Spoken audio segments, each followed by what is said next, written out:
What I'm hoping to do, and I'm going to try and get us back on track, if possible, is to introduce you all to a framework for change making, effecting change, fixing the problems that you care about, that focus just as much attention on the who as the what and the how. And this is not to replace your approach to effecting change that you're learning in your health professions training programs. Incredibly sophisticated technical approach. Lean, Six Sigma, diagnosis, assessment, all of that, this is to complement that. This is to expand your range in general. Awesome. Okay, so visualization exercise. Everyone close your eyes. Okay. So I want you, in your mind's eye, to picture a group of health professionals who are working to fix a problem together. That problem could be the lack of a curriculum at a school, maybe the lack of a family medicine department at an orphan institution. Maybe it's the lack of a correct workflow for engaging patients. But they're sitting there together and they're focused on fixing the problems. And I want you in your mind's eye to see, what are they doing? What are they focused on? Open your eyes. And let's get a mic runner if possible. So what did you see in your mind's eye? What did you see their focus? What did you see them actually doing? I actually envisioned community health workers working in the community. And so you have patients giving them, like, their opinions, their feedback, and taking that to the physicians who then using, you have a team of PAs, health workers, physicians who then compose a care plan for those patients so that it's catered to each person rather than, getting there too late and having to stop the bleeding, so to speak. Excellent. So what I'm hearing is both technical, putting together a care plan, but based upon input from the people that actually need the care. Beautiful. What else do you see? What did you see in your mind's eye? Share with us. And the essence of this conference is sharing. So go for it. Even if it doesn't feel right or you're not totally sure, just throw it out there. No one's going to yell at you.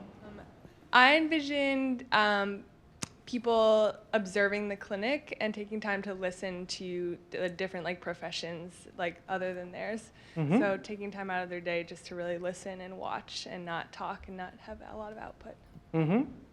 So extracting information through observation to fix the problem. Great. What else? What do you see? So I envisioned a bunch of health profession students from a bunch of different schools, kind of in a circle all together, just brainstorming about what's not working and how we could make it better, and just kind of everyone having an equal voice and input. Awesome. So this is great. So what we're talking about here is when people are trying to fix problems, frequently they're addressing the what, the how, and the who. Now, there's a tendency in healthcare to really focus on the what and the how, right? To really dive into the curriculum. What is it going to look like? What are going to be the aspects of it? What's the data? Or to dive into the workflow. Let's put together something that works for patients. Hey, did anyone ever actually speak with the patients about this? No, we know what they need. We're going to be most effective as change agents if we not only focus on the what and the how, but also the who. Now, it's totally understandable why we spend so much time on the what and the how. This is complicated stuff. And the consequences of getting it wrong can be catastrophic. We're dealing with people's health and people's lives. But at the end of the day, the people whose behavior we're trying to change, maybe it's patients, maybe it's a decision maker, maybe it's our fellow colleagues, they're not computers. They're not robots. They don't deal well with blueprints. They're people. And so if we engage them and understand what motivates them and their interests and how they learn, we're going to be far more effective in fixing problems. And there's this thing called relational leadership where you're taking a heavy focus on the who that we care a lot about at Primary Care Progress. And what we're going to do over the next 15 minutes is tell you a lot more about what relational leadership looks like and what the different components are. But before I do that, I want to take a heavy dive into one of those components, which is accelerating change, because that's really what this conference is about, helping you guys become change makers. Feel free to follow along on your manual and take notes.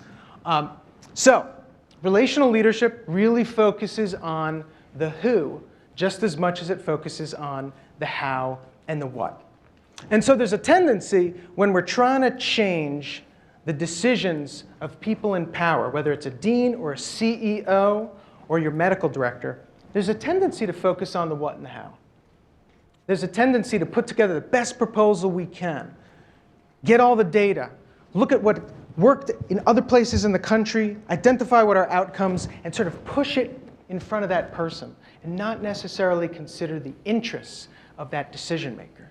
Whereas relational leadership says, yes, we need to do all of that, and we need to consider who the decision maker is, and what they care about, what their interests are, and what different things we can do to leverage those interests. Does that make sense to everyone? That's the essence of relational leadership when it comes to accelerating change. So for instance, if we're focused on a curriculum, we don't just put all of our focus on developing that curriculum, but we also consider that dean, right? And what she cares about, what her interests are. Does she have a legacy? What's the type of stuff that she's really focused on right now? Who does she listen to and talk to? And what resources do we have to leverage those interests? So we take a very intentional look at the who, both of the decision maker and the who of our community.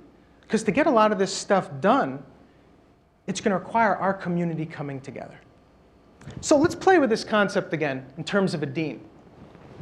First of all, are there any deans in this room right now? Okay, good. What do you think a dean's self-interests are? Sort of the legacy that they leave behind as a leader of an institution. Legacy, perfect. What else? Raising money. Money. Money. Who said money? Just say it again. Money. Yes. Yes, raising money, absolutely. What else? Legacy, money. Keeping their job, job security. What else? Reputation.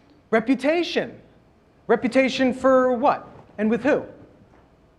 Reputation of their school, their reputation. Yes, absolutely. Lots of reputations. Yeah, reputation with alumni, reputation with the media, reputation with people who are applying, who've been there. What else? Research and scholarship. Absolutely. Anything else? Education. Education. Yeah. So, May how I do add we... peace and quiet? Peace and quiet. Yes. So, how might we leverage some of those interests if we were going to? How might we leverage some of those interests? What do you think? Well, think back to the story of Harvard. How did we leverage the dean's interests? If we believe he had some of those same interests, what did you hear? What were the actions that we took to leverage those interests? Came together. How did we come together? So we came together through a town meeting. So it wasn't behind the scenes. It was out in the public. Why is that important? Thank you. More people can join you. Say Kind it of again. everybody bands together, Yeah, and more people can join you. absolutely. What else? How did we leverage the dean's self-interest? Making it public, you're also then putting the dean's reputation and the school's reputation Yeah. into the open domain. And you can leverage the money by describing ways that you're going to help fund the department. Absolutely. And I didn't talk a ton about this, but you might have picked it up. What was the focus of the new Center for Primary Care? What was the focus of what the community was talking about? And did you hear overlap with what the dean was interested in? Say that again. Innovation. We had this amazing meeting once with, it was behind the scenes. It was a meeting with faculty. It was after our first town hall. And the leadership of the Harvard primary care community was really excited that we had a town hall and the dean listened. And literally the leaders of the meeting were basically saying, we're going to have more town halls. This is incredible. And they said, what are we going to ask the dean for? And a lot of people around the table said to turn out more primary care doctors. And everyone at the table, except a few students and residents, was like, yeah! And the students and residents looked at each other and we said, I don't think the dean's going to go for that. It's not in his interest. He doesn't care about that. And it was Andy Elner, sit right there, who basically said, no, the dean's not going to go for that. It's not in his interest. Let's find something where his interest and our interest overlap. And what is that? Innovation in care delivery and developing a new generation of leaders in primary care. The thinking was the dean was going to like those two words, innovation and leadership, right? What do you think? Is that fair? So we also focused on something where our win overlapped with his win. So what I'm talking about right now is advocacy. Taking a very strategic approach to thinking about who can give us what we want, what do they care about, and coupling a sophisticated strategy for leveraging that with this incredible technical package that we focus on. The data, the outcomes, the curriculum, all that great stuff we have. Now, to fix a lot of problems, we got to come together as a community. We got to come together as a team. It could be a team of 5, it could be a team of 500. Because there's some problems we can only fix if we work as a team. And those are the problems we're interested in fixing and focusing on in primary care progress. Because the other problems that you don't need a team to fix, you guys are amazing at that. No, seriously, you guys are problem solvers. You health professionals, that's what you're trained to do. But what we're not trained to do is to take on the big problems. And there's some problems we got to use a team, either to fix it ourselves, like creating a new workflow at a clinic, right, that's going to work better for us and patients, or to develop a new system for working with community resources and health coaches. We can do that ourselves. We can fix our own problem. But there's some other problems where someone else has to fix it for us, right? Where the board of the hospital has to change their policy around protective clothing to prevent Ebola from being spread. And if they don't change that policy, we won't get our protective clothing, period. We can't put that clothing together ourselves. So we got to come together as a community to leverage that. So at Harvard, we tried to put together a new team. Call it the Harvard Primary Care Community Team. Actually, that name sucks. Let's come up with something better.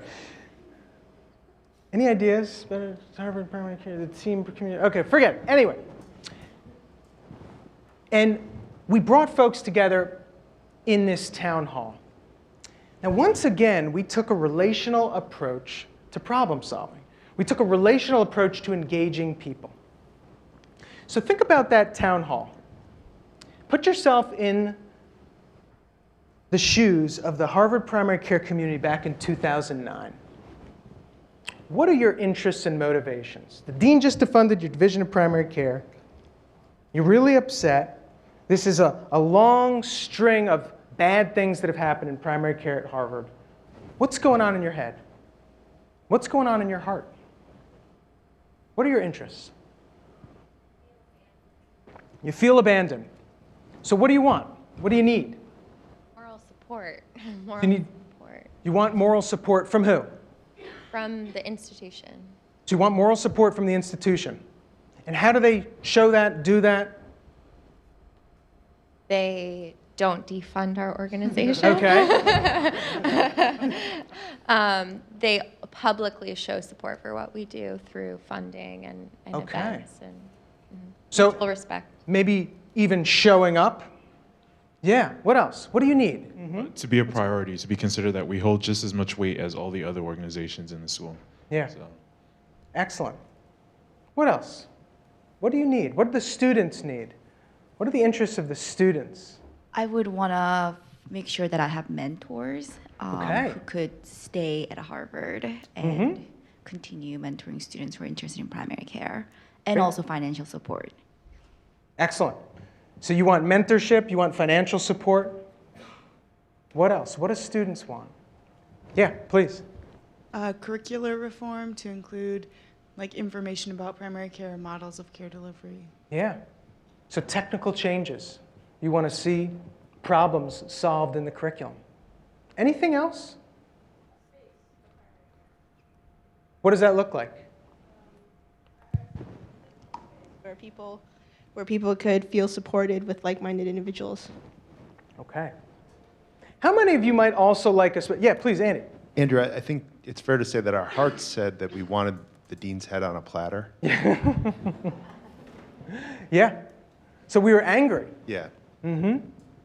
How many also of the students might think you want a place to voice your ideas and your perspectives? Yeah? How about an opportunity for leadership? I mean, look what the leadership had provided. Do you think you'd want to say, hey, I think I can actually help out here. I want a space to be able to step up. Yeah? You think the faculty wanted to find other people who weren't as demoralized as them, who want to connect and collaborate? Absolutely. That was our thinking when we literally sat there and thought, what does the Harvard primary care community want and need? Clearly, they want technical proposals, right? We want to know what's going to change in the curriculum. What is the center going to look like, right? Where is the dean? What changes are going to happen? But we also wanted some of these other things. And we might not have been able to actually say, I want to feel connected. I'm a student. I want to be able to step up. But if we could understand that, understand people's motivations, put ourselves in their shoes, we could create an event, a space, a public space, where the people would get what they need. And if the people get what they need, they're going to come back. Remember what Rashika talked about last night? If you give the people what they need, they vote with their feet. And that's what happened. That's what happened. That's how we were able to develop not only a partnership with the dean, but that's how we were able to develop a new, revitalized primary care community at Harvard and get all of these people participating in new programs. Does that make sense? So here's the question, though. How do we find out what our community needs? We observe. We put ourselves in their shoes and think about it. Say, I was a student once, so I think I'd want an opportunity for leadership. And we ask them. Why do we ask people what they need and want?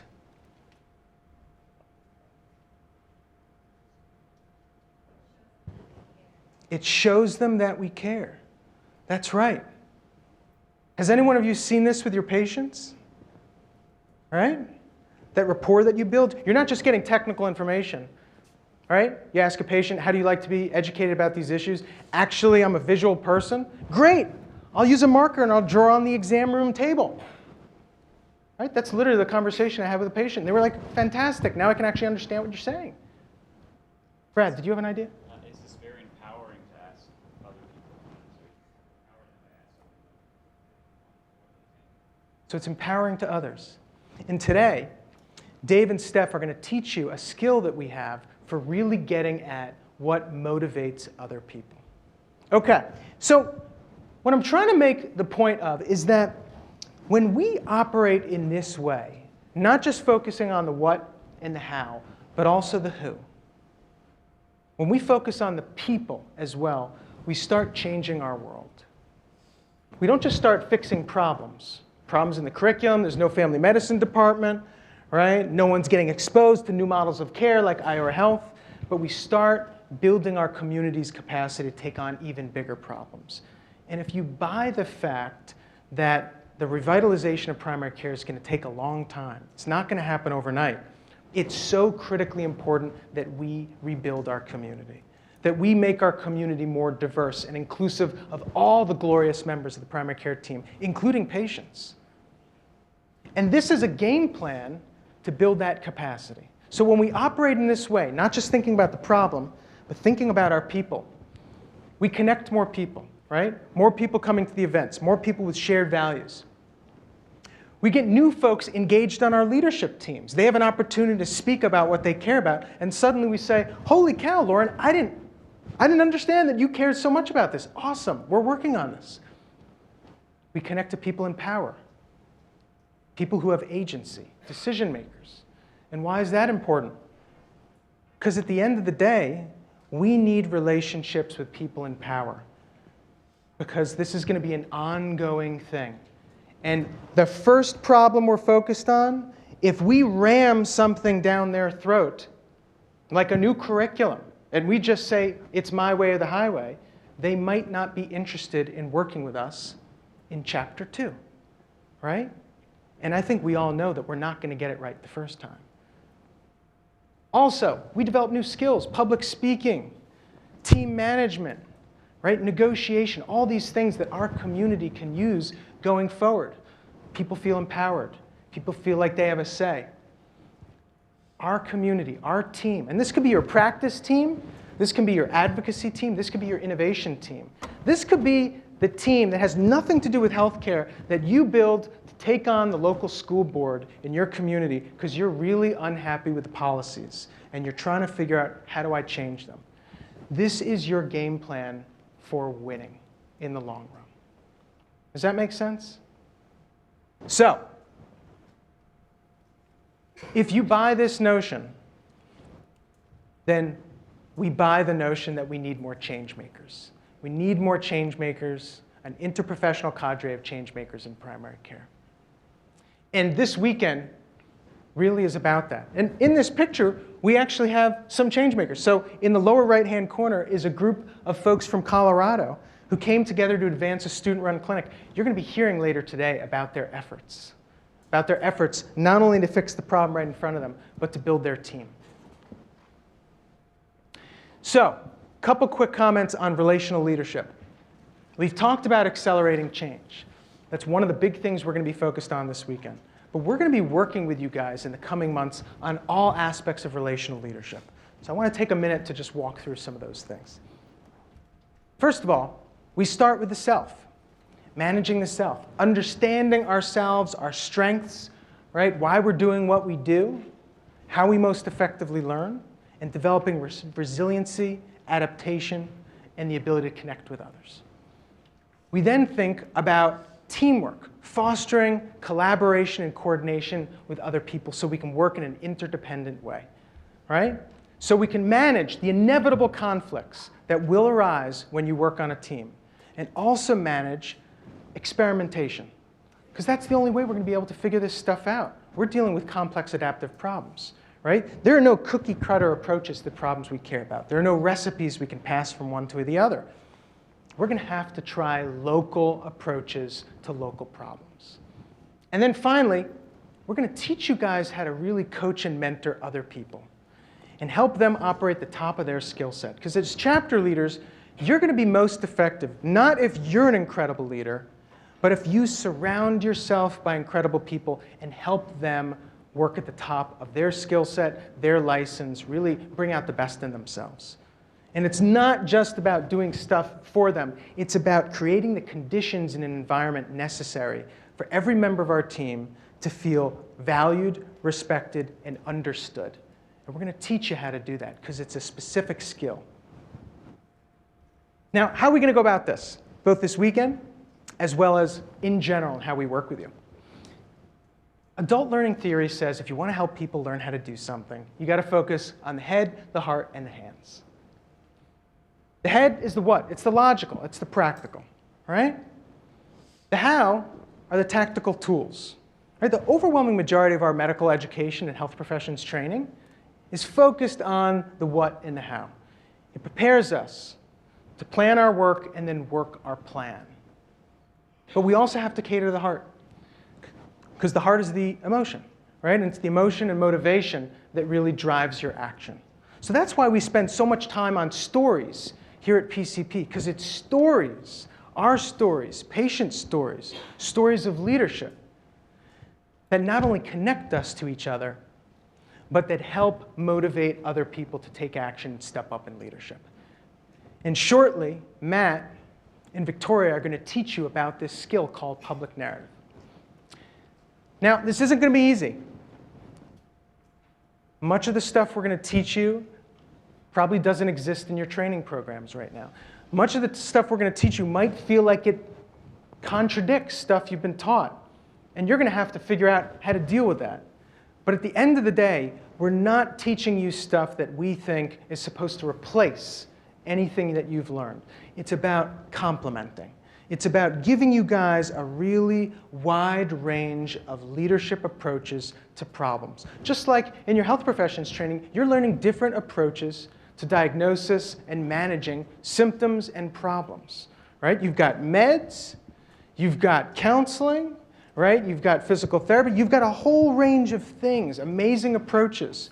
And you figure out what to do where and when. Sometimes you throw everything. Sometimes you're much more focused. That's what we're teaching you around leadership. But it's not going to be easy. And you're not going to get it right the first time. So we want you, once again, to have a really high threshold for failure and just go for it.